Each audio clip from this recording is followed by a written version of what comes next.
Can AI generate new ideas? On the origin of new ideas, copying, combining, and curiosity. Hello, curious humans. I wasn't planning on writing an article about the origin of new ideas. This week's article was initially planned to be about an entirely different subject, but things took a turn while I was writing my initially planned article. I had meticulously outlined, developed, and drafted what I thought was an original argument. But as I was making the final revisions, a leading scientific journal released an article that, to my dismay, laid out an argument strikingly similar to the one I had so painstakingly formulated. What I thought was an original thesis had been preempted. How is it that two people on opposite sides of the planet arrive at the same idea within weeks of each other? Where do our ideas come from? From popular books like Harry Potter to billion-dollar businesses like Apple or Amazon, we're taught that true innovation comes from forming new ideas. But are novel ideas achievable? Or are new ideas simply clever remixes of existing ideas? The stories, inventions, and works of art we hail as new ideas all contain traces of their inspirations and influences. Even revolutionary scientific theories are constructed from established scientific principles and past observations. So, when is a new idea genuinely new? This week, in When Life Gives You AI, let's put the idea of new ideas to the test by exploring 3 different situations in which we think we have a new idea. And for fun, let's consider whether artificial intelligence, AI, can create these ideas. 1. Situations where we are mistaken. We mistake others' ideas as our own. 2. Situations where we remix existing ideas to create a new idea. And 3. Conceptual leaps, where we discover a new understanding of the world. But first, we should probably define what we mean by new ideas. At first glance, the concept of an idea might seem simple to define, but it's surprisingly difficult to pin down. Philosophers, psychologists, and thinkers have grappled with the concept for centuries. To avoid turning this article into a literature review on the concept of an idea, I thought I would simply use a dictionary definition, but the Cambridge Dictionary has 4 definitions. Idea. 1. A suggestion or plan for doing something. 2. An understanding, thought, or picture in your mind. 3. A belief or opinion. 4. A purpose or reason for doing something. While each of the dictionary's definitions captures an aspect of how we use the word idea, the second definition, an understanding, thought, or picture in your mind, is probably the best fit for what we're exploring in this article. It's more slippery than I would like, but let's go with it for now. And by new, I mean novel. Novel means new and original, not like anything seen before. Okay, let's ideate about ideas. Situation 1, mistaking others' ideas as our own. We've all had that singular moment of brilliance, an ingenious idea that seems to materialize out of nowhere. But what if that original thought was actually an unconscious, unwittingly borrowed idea from someone else? This puzzling phenomenon is known as cryptomnesia. We remember things. That's what our brain does. We are exposed to many different ideas and often remember bits and pieces of these ideas. Later, those remembered ideas can resurface, and we feel like the idea was novel. It simply sprung from our minds. Cryptomnesia is not intentional plagiarism. We don't mean to pass off someone else's ideas as our own. It's simply a quirk of how our brain processes and prioritizes information. We tend to remember the idea more than we remember the source. As you can imagine, cryptomnesia can get you in trouble. There are numerous famous cases where creators were accused of accidental plagiarism. Helen Keller's celebrated story, The Frost King, contained remarkably similar elements to a work she had read years earlier as a child. Friedrich Nietzsche's seminal book, Thus Spoke Zarathustra, included passages almost directly lifted from the lesser-known philosopher Kernberger's writings, to which Nietzsche had been exposed. And in the music world, George Harrison's smash hit, My Sweet Lord, drew legal sanctions for unconsciously borrowing substantial portions from the 1960s song, He's So Fine. Is cryptomnesia not strikingly similar to what generative AI does when generating content? Just as Keller's creation was influenced by prior exposure, AI models reframe existing information from their training datasets, producing outputs that echo previously established ideas. If so, can we claim that AI's outputs are new ideas? On the one hand, it doesn't seem fair to attribute Helen Keller as the originator of the Frost King. But on the other hand, she surely added her own ideas to the original story. The interesting question is, what did she add? And is what she added a fundamentally different thing from the parts she unknowingly copied? Situation 2, remixing of existing ideas. I recently asked Midjourney, the AI art generator, to imagine an original animal that no one has ever seen before. I've included an image of the response in the article. Initially, I thought, well, that's funny. These look like new animals in one sense. I've never seen a bear elephant before, but in another sense, they look more like remixes of bits and pieces from animals and plants that I have seen before. Is a bear elephant really a new animal, or merely a remix of the existing concepts of bear and elephant? Reflecting on the origins of our thoughts, it's hard not to think of the empiricist philosopher David Hume.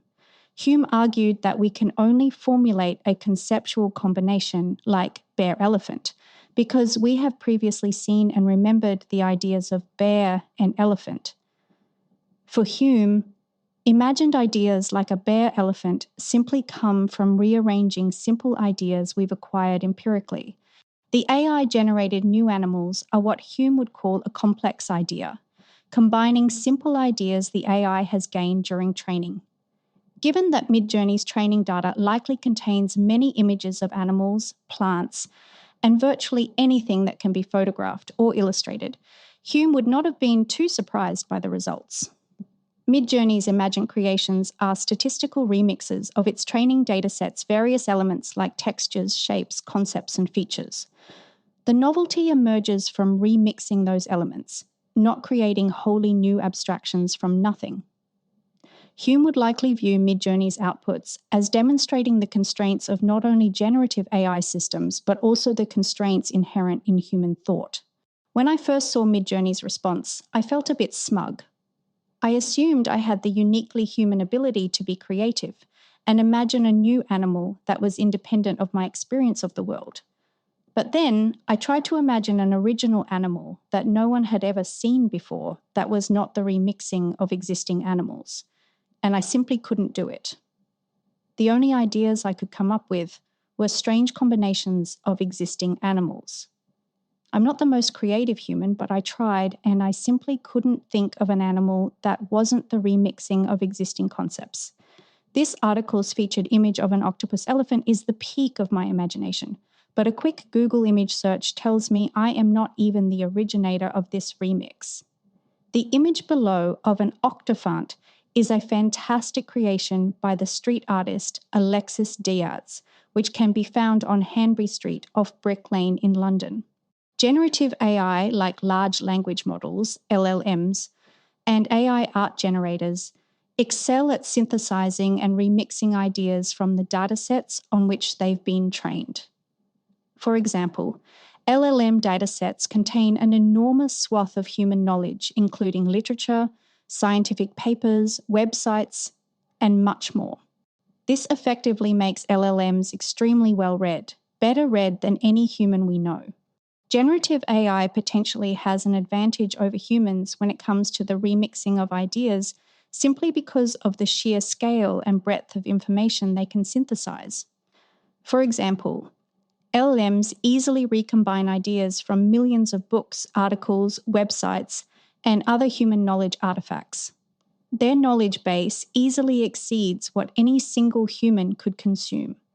This breadth of information might make their responses seem as though their creations are independent of their experience, but this might simply be because their responses are new to us. They are drawing from a huge data set of information that we, as mere humans, could not possibly ingest, let alone assimilate. Are all our ideas the remixing of simple ideas? Or is there something else we do that is not captured by the remixing of ideas? Situation 3, conceptual leaps. A conceptual leap occurs when understanding advances so that previous ways of thinking are discarded in favor of the new idea. Consider Gregor Mendel's pioneering work on genetic inheritance in the 1860s. At the time, theories of heredity were vague and flawed. When Mendel systematically studied trait inheritance in pea plants, did he simply reconfigure existing concepts? His laws of segregation and independent assortment seem to reveal entirely new biological principles. What makes Mendel's ideas seem like more than a remixing of existing ideas? We understand Mendel's ideas did not emerge in a vacuum. His work built upon concepts like species and varieties that had existed for centuries. However, through empirical experimentation, Mendel uncovered previously unknown ideas about how traits are passed from parent to offspring. LLMs don't seem to discover like Mendel did. Their responses are confined to the boundaries of the existing knowledge in their training data. They can uncover patterns and relationships within that data, and those patterns and relationships might produce novel content, but they don't add knowledge to the data set through empirical discovery or experimentation in the real world. They don't do scientific discovery. But is that the whole story? If we want to create generative AI capable of making conceptual leaps akin to Mendel's, is the solution simply to integrate LLMs with robotics? Is the primary obstacle preventing generative AI from achieving groundbreaking scientific discoveries through empirical research simply a matter of physical interaction with the environment? Empirical discovery probably has something to do with it, but I think it is only half the picture. We need something else. To generate his theory, Mendel needed to imagine alternative possibilities. He needed to ask why pea plants exhibit trait variations from generation to generation, and what if these variations are predictably passed on? In other words, he needed to be curious. Curiosity was pivotal to Mendel's theoretical breakthroughs.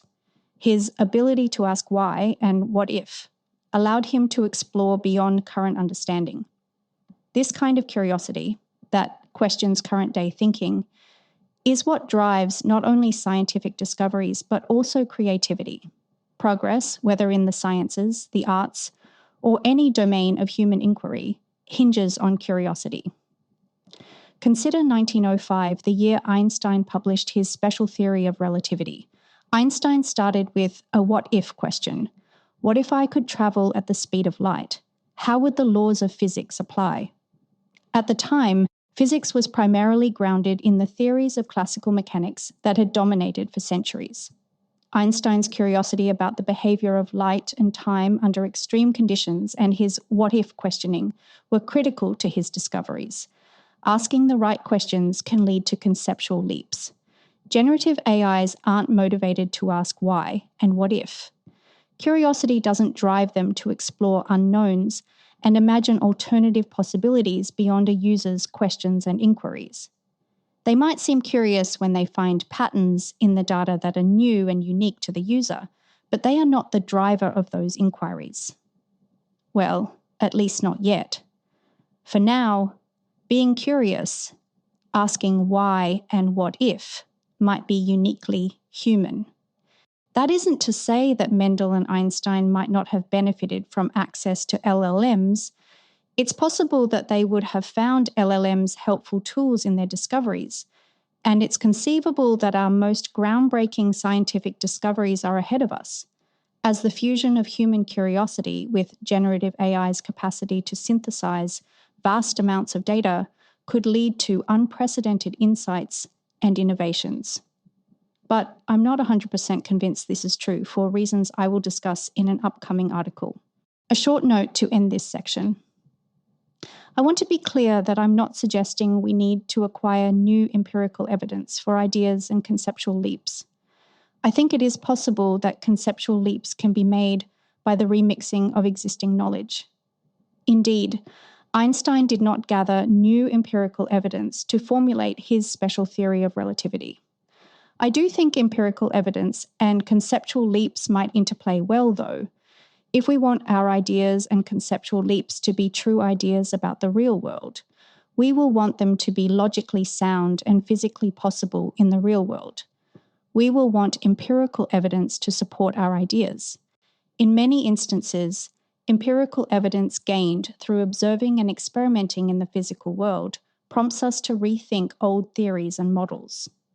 Finding something new in the world can be both the catalyst for new ideas and the confirmation of new ideas. So, while new empirical evidence is not necessary for new ideas and conceptual leaps, it can, and often does, challenge and expand our understanding. The sum up. So, why might two people from opposite sides of the world, without direct communication, simultaneously arrive at what appears to be a similar new idea? I think it has something to do with the collective zeitgeist, the shared environment that shapes our why and what if questions. The published author and I have likely read similar work and been inspired by similar discussions, leading us to converge on a comparable insight. We simply ask similar why and what if questions.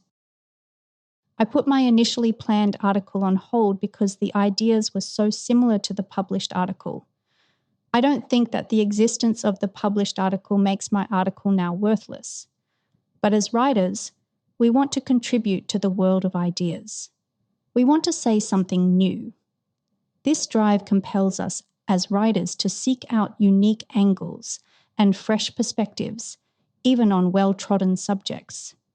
We want to remix ideas and imagine whys and what ifs until we discover something new.